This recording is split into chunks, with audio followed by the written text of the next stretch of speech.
నేనేమంటానంటే బ్యాప్టిజం అనేది ఒక హాల్ టికెట్ లాంటిది. హాల్ టికెట్ దేనికంటే ఎగ్జామ్ సెంటర్లోకి వెళ్ళటానికి ఒక ఎంట్రీ పాస్ లాంటిది. హాల్ టికెట్ వచ్చినంత మాత్రాన ఎగ్జామ్లో పాస్ అయినట్టు కాదు, నీకు ఫస్ట్ ర్యాంక్ వచ్చినట్లు కాదు. నువ్వు ఎగ్జామ్ సెంటర్లోకి వెళ్ళి నీకు ఎదురయ్యే ప్రశ్నలకి నువ్వు ఎలాంటి జవాబులు ఇస్తావో, ఎలాంటి ఆన్సర్స్ ఇస్తావో దాన్ని బట్టే నువ్వు పాస్ అవుతావో ఫెయిల్ అవుతావో, నీకు ఎలాంటి ర్యాంక్ వస్తుందో అనేది డిసైడ్ అవుతుంది. అలాగే బ్యాప్టిజం అనేది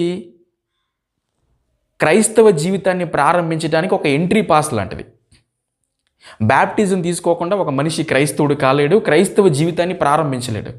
క్రైస్తవ జీవితంలో నీకు ఎదురయ్యే శోధనలు, నీకు ఎదురయ్యే కష్టాలు, నీకు ఎదురయ్యే శ్రమలు, నీకు ఎదురయ్యే బాధలు, నీకు ఎదురయ్యే నిందలు, నీకు ఎదురయ్యే వ్యతిరేకతలు, వీటన్నిటికీ నువ్వు ఎలాగ స్పందిస్తావో, నువ్వు ఎలాంటి జవాబులు ఇస్తావో దాన్ని బట్టే నువ్వు పరలోకానికి వెళ్తావో నరకానికి వెళ్తావో దేవుడు మనం మరణించిన తర్వాత దేవుడు డిసైడ్ చేస్తాడు.